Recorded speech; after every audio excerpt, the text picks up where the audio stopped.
confused, empty, hurt, crying.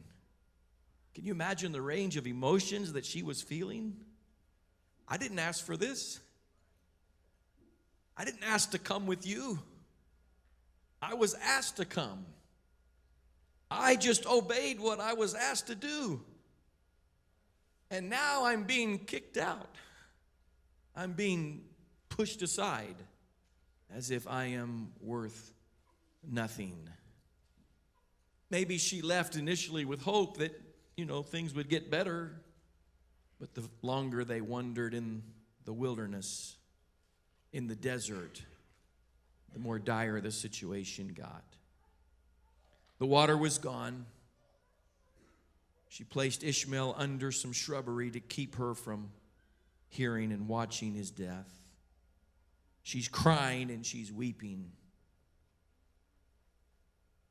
The wilderness was about to take its toll upon her.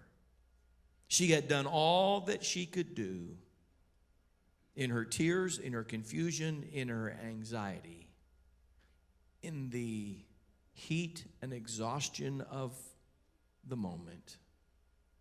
The scripture says that God heard the voice of the lad. And I would say he heard her voice as well. And the scripture says that God pointed out to her a well of water that was not very far away.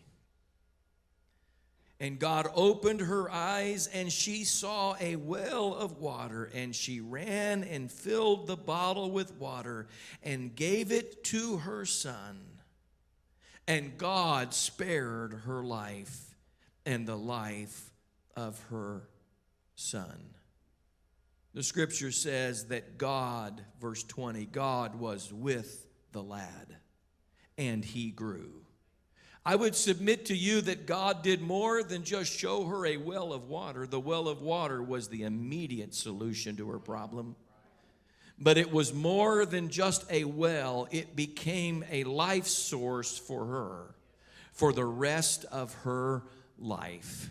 Now, I know that we can argue about Ishmael and his descendants, and we can argue about, how he became an archer and how he had many sons, and God said, I know it's hard for us to somehow gather this, but God said, I'm going to make a great nation out of Ishmael.